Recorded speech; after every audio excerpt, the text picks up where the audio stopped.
Assalamualaikum warahmatullahi wabarakatuh.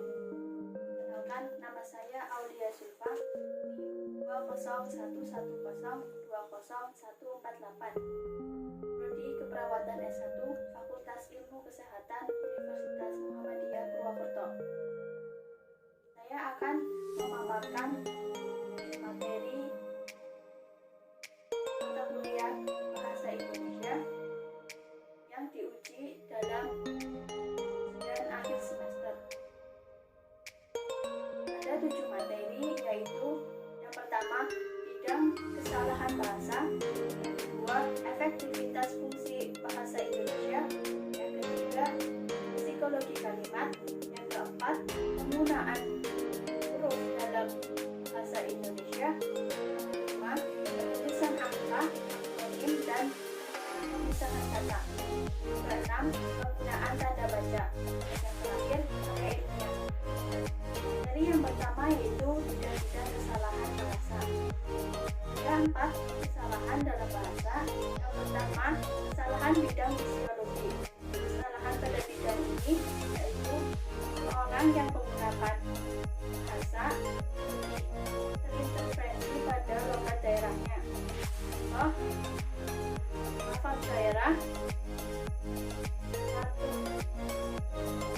asal Jawa, sedangkan kita ubah ke dalam bahasa Indonesia yaitu batuk. Yang kedua, kesalahan bidang leksikal. Kesalahan ini biasanya ada unsur bahasa lain yang digunakan untuk tujuan bergaya atau menghormati orang lain. Contoh, bagi saya oke-oke saja, yang penting apa kata bos. Yang ketiga, kesalahan bidang morfologi. Kesalahan ini biasanya seorang mengganti bahasa yang dikuasai. Contohnya, nanti kita kumpul bareng di rumah. Kata kumpul diganti dengan kata berkumpul. Yang keempat, kesalahan bidang sintaksis. Contohnya, bukunya Anton dibawa oleh Ali. Bukunya dalam buku kurang tepat karena kata nya itu sudah merujuk pada pendidikan, yaitu Anton. Materi yang kedua yaitu efektivitas fungsi bahasa. Ada 5 efektivitas fungsi bahasa. Yang pertama, fungsi informasi. Penyampaian informasi bukan hanya menyampaikan informasi apa adanya, namun harus memilih atau memilah informasi yang perlu disampaikan ataupun yang tidak perlu disampaikan. Yang kedua, fungsi ekspresif. Kalimat yang sifatnya berdasarkan perasaan tanpa dipikirkan terlebih dahulu. Yang ketiga, fungsi direktif. Fungsi direktif ini ucapan kalimat yang mampu menggerakkan seseorang atau menggerakkan si pendengar. Yang keempat, fungsi estetis. Fungsi estetis ini bisa disebut dengan fungsi keindahan. Apabila seseorang dalam menyampaikan informasi harus penampilan yang rapi ataupun menggunakan kalimat yang baik dan benar sehingga dapat atau didengar oleh pendengar dan orang tersebut merasakan kenyamanan. Yang kelima yaitu fungsi fasis. Dalam menyampaikan informasi agar didengar oleh orang lain dan mampu membuat pendengar itu tergerak, harus memiliki daya tarik yang bagus. Kita dalam penyampaian harus baik dan benar. Materi yang ketiga yaitu psikologi kalimat. Keberhasilan seseorang dalam berkomunikasi tergantung pada kemampuan bahasanya. Yang pertama yaitu kalimat berputar-putar.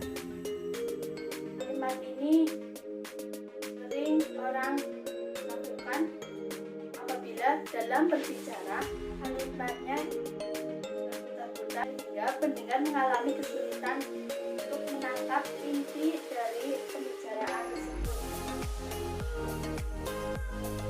Biasanya, orang ini mempunyai luka pada otak bagian kiri belakang.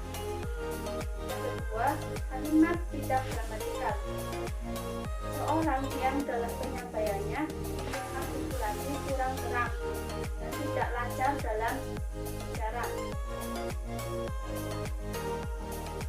Psikologi kalimat ini biasanya orang mengalami luka dan sakit pada bagian depan atau anterior otak sebelah kiri. Yang ketiga yaitu kalimat-kalimat yang menyakitkan hati. Psikologi kalimat jenis ini biasanya orang yang menggunakan kalimat ini atau berbicara dengan menyakiti hati seseorang itu ada gangguan pada emosinya. Selanjutnya, perkembangan bahasa. Yang pertama, makna bahasa dalam perkembangan. Bahasa sangat erat dengan perkembangan kemampuan berpikir. Dalam berpikir individu, kemampuan membentuk pengertian, menyusun pendapat, dan menarik kesimpulan. Yang kedua, tugas-tugas perkembangan, yaitu ada pemahaman, kemampuan memahami makna ucapan orang lain. Lalu ada pengembangan, kemampuan untuk mengembangkan kosakata yang telah ditentukan. Lalu ada penyusunan, kemampuan anak untuk menyusun kosakata atau perbendaharaan kata. Lalu ada yang terakhir ucapan, kemampuan anak untuk mengucapkan kata demi kata yang telah dimilikinya. Jadi yang keempat adalah penggunaan huruf dalam bahasa Indonesia. Dari kali ini akan membahas huruf kapital, huruf miring, dan huruf tebal. Pertama, huruf kapital. Ada beberapa jenis penggunaan huruf kapital. Pertama, huruf kapital digunakan pada awal kalimat. Contohnya, Bunda berangkat ke Jakarta. Huruf D pada awal kalimat ditulis dengan huruf kapital.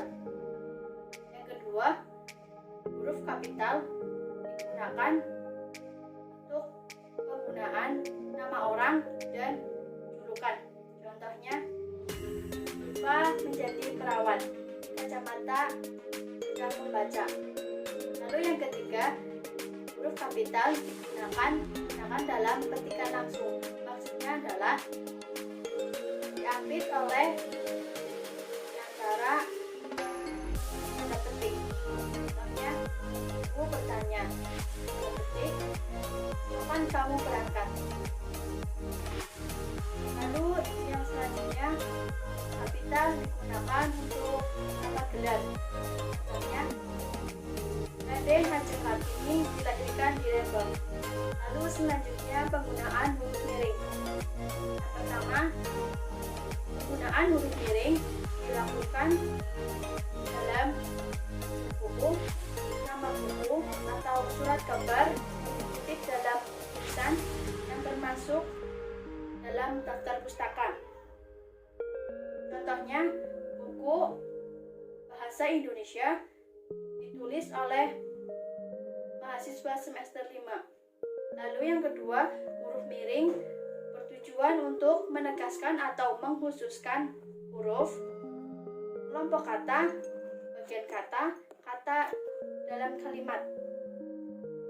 Contohnya, huruf D terakhir pada kata tegak adalah D, bukan T. Lalu yang ketiga, huruf miring digunakan dalam ungkapan bahasa daerah atau bahasa asing. Contohnya, sekarang kita sedang berkumpul di workshop kewirausahaan. Lalu materi selanjutnya, penggunaan huruf tebal. Penggunaan huruf tebal digunakan untuk membuat penegasan. Contohnya, pada huruf BH juga kata Ramadan itu tidak termasuk dalam bahasa Indonesia. Lalu penggunaan huruf tebal digunakan dalam judul. Contohnya, ada karya ilmiah atau laporan yang terletak pada subbab, yaitu contoh bab pertama pendahuluan itu menggunakan huruf tebal. Materi selanjutnya yaitu penulisan angka, akronim, dan bentuk yang dipakai atau tulisan. Materi yang akan dibahas pertama yaitu penulisan angka dan bilangan. Pada penulisan angka dan bilangan ada beberapa jenis penulisan, yaitu yang pertama bilangan dalam teks. Ada bilangan dalam teks yaitu biasanya digunakan dalam hal perincian. Contohnya, jumlah pemilih di kota itu ada 1 juta jiwa. Lalu yang kedua, bilangan pada awal kalimat.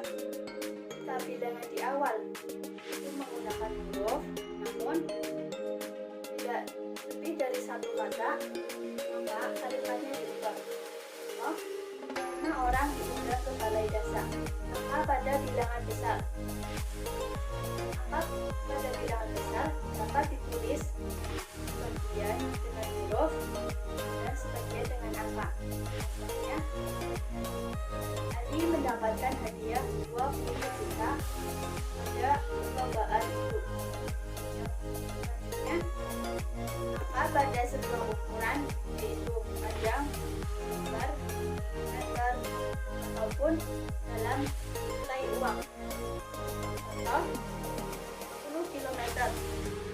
Kilometer ini termasuk ukuran panjang. Lalu Rp 5.000 merupakan nilai uang. Lalu yang kedua, penulisan singkatan atau akronim. Singkatan yaitu kata-kata pendek yang dapat dibaca sebagai kata. Contoh penulisannya yaitu penulisan singkatan pada nama gelar, yaitu contoh NS Maria S. Gep. Contoh kata yang bukan nama diri. Penggunaannya yaitu menggunakan huruf kapital tanpa tanda titik. Contoh, Ani baru mendapat KTP. Lalu yang ketiga, penulisan untuk yang dipisah atau dirangkai. Yang A, penulisan imbuhan. Penggunaannya ditulis serangkai dengan bentuk dasarnya. Contoh, Ani bermain dengan adiknya. Lalu yang B, penulisan bentuk terikat yang melekat pada kata. Penggunaannya diserangkai dengan kata yang mengikutinya. Contoh, para siswa mengikuti kegiatan ekstrakurikuler silat.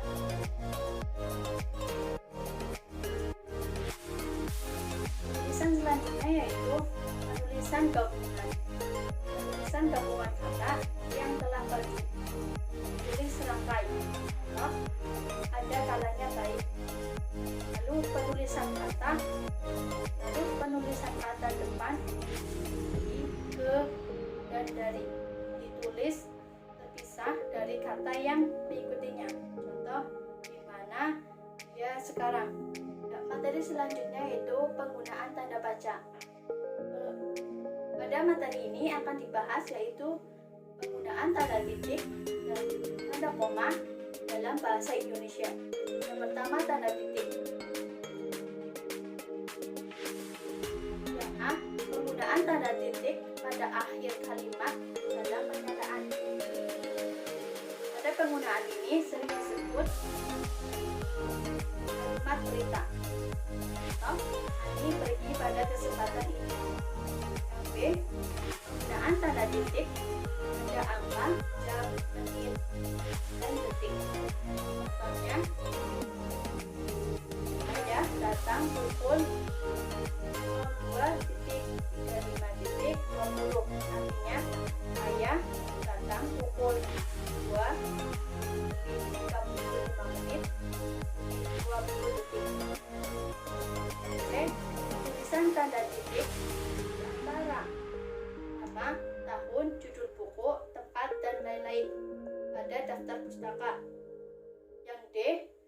penulisan bilangan ribuan atau kelipatannya. Contohnya, penduduk Desa Sukamaju lebih dari 1 juta orang. Lalu yang kedua, penggunaan tanda koma. Yang A, tanda koma pada unsur-unsur perincian atau bilangan. Contoh, bilangan 1, 3, 5, 7 adalah bilangan prima. Yang kedua, tanda koma sebelum kata hubung. Contoh kata hubung yaitu tetapi, melainkan, dan sedangkan. Contohnya, Dina berangkat ke Jakarta, tetapi ada barang yang ketinggalan. Yang terakhir yaitu tanda koma pada anak kalimat yang mendahului induk kalimat. Contohnya, kalau tidak hujan, saya akan datang. Lalu materi selanjutnya adalah karya ilmiah. Pada karya ilmiah akan dibahas tentang pengertian karya ilmiah, bentuk karya ilmiah, sifat-sifat karya ilmiah, sistematika karya ilmiah, serta pengertian atau istilah pada sistematika karya ilmiah. Yang pertama, pengertian karya ilmiah. Pengertian karya ilmiah sangat beragam. Menurut Suparno dan kawan-kawan tahun 2010, karya ilmiah adalah karya tulis ataupun bentuk lainnya yang telah ditetapkan atau disepakati oleh aturan atau konvensi yang sesuai dengan tata cara ilmiah dan mengikuti pedoman karya ilmiah yang telah ditetapkan. Lalu yang kedua, bentuk-bentuk karya ilmiah. Bentuk karya ilmiah ada beberapa macam. Yang pertama, bentuk makalah. Yang kedua, bentuk artikel.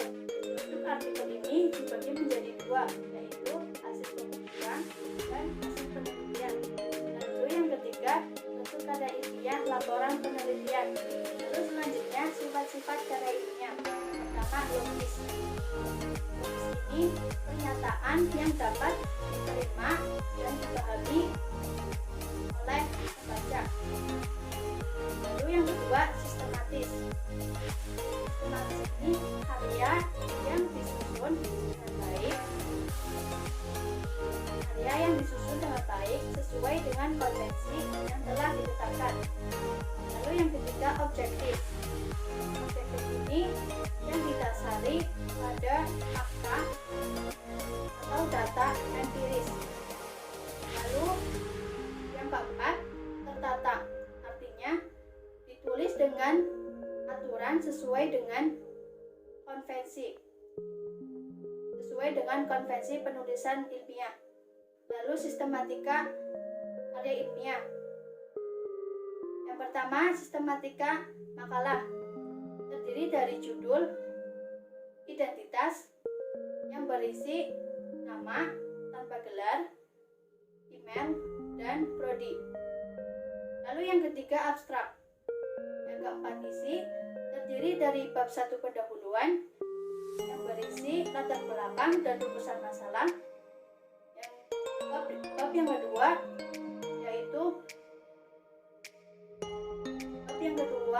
yaitu pembahasan. Pembahasan ini berisi hasil penelitian relevan dan kajian teoritis. Yang ketiga, penutup. Penutup ini berisi kesimpulan dan saran. Lalu yang terakhir, daftar pustaka. Ada juga sistematika artikel. Ini menjadi dua. Artikel hasil penelitian dan pemikiran. Artikel hasil pemikiran terdiri dari judul, identitas, yaitu berisi nama tanpa gelar, email, dan prodi. Lalu abstrak. Dan yang keempat, isi, terdiri dari pendahuluan. Pendahuluan ini berisi latar belakang dan rumusan masalah tanpa dipisahkan oleh subjudul. Lalu pembahasan.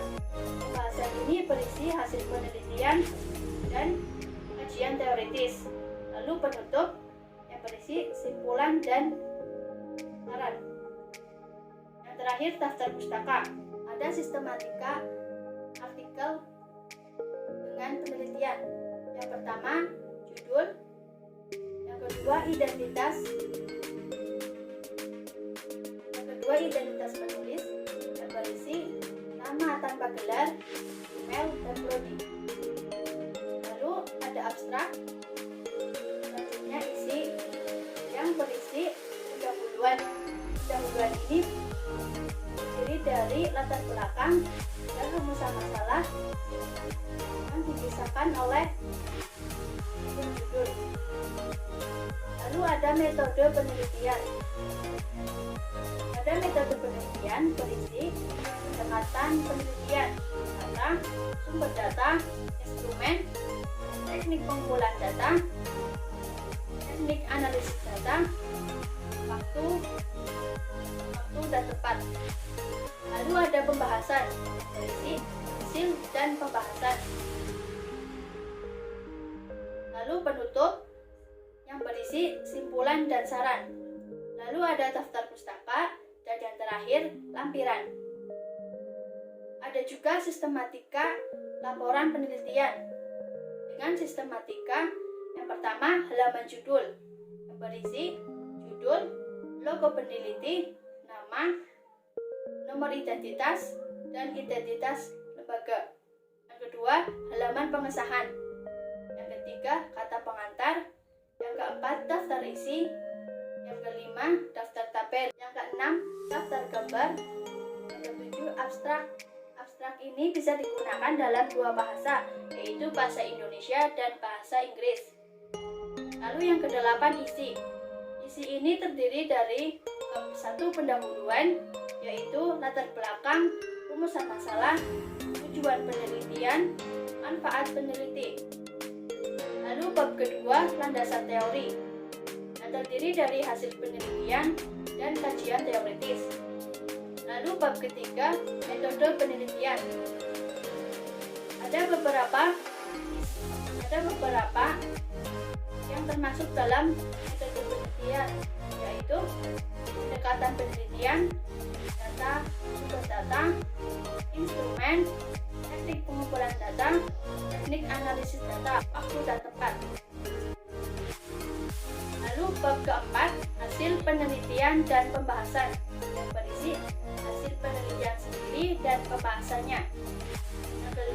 Bab yang kelima, penutup, yaitu kesimpulan dan saran. Lalu ada istilah dalam sistematika karya ilmiah, yaitu judul. Judul ini harus spesifik dan mengandung dalam permasalahan. Lalu halaman, abstrak, yaitu rangkuman dari awal hingga akhir. Lalu ada kata pengantar. Kata pengantar ini berisi rasa syukur, permintaan maaf, permintaan terima kasih, saran dan kritik. Lalu ada latar belakang atau peristiwa yang akan dibahas. Lalu ada rumusan masalah. Rumusan masalah ini dikaji pada masalah yang bersangkutan. Tujuan penelitian, yaitu biasanya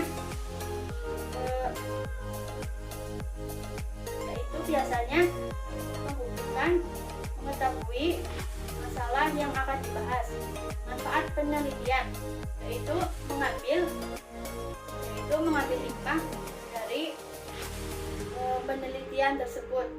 Lalu hasil penelitian, setelah kita observasi, lalu kita tuangkan hasil penelitian tersebut dalam karya ilmiah. Lalu ada kajian teoritis yang berisi pengertian yang menurut para ahli. Lalu ada pendekatan penelitian, yaitu dasar filosofi. Lalu ada data. Data ini fakta atau informasi yang hendak dianalisis. Lalu ada sumber data. Sumber data ini asal diambil atau ditemukannya fakta. Lalu ada instrumen, yaitu alat yang digunakan untuk penelitian. Teknik pengumpulan data yaitu cara mengumpulkan data-data dalam penelitian. Ada juga teknik analisis data atau mengolah secara penelitian. Lalu ada waktu dan tempat. Ada juga hasil. Hasil bisa juga dalam bentuk tabel ataupun bentuk yang lain. Pembahasan yaitu analisis peneliti pada fakta. Lalu ada simpulan yaitu rangkuman atau ringkasan tentang semua penelitian. Nah, terakhir ada saran yaitu anjuran dalam penelitian. Sekian materi yang saya bahas, semoga dapat bermanfaat bagi kita semua. Mohon maaf bila ada kata-kata yang kurang berkenan. Terima kasih. Wassalamualaikum warahmatullahi wabarakatuh.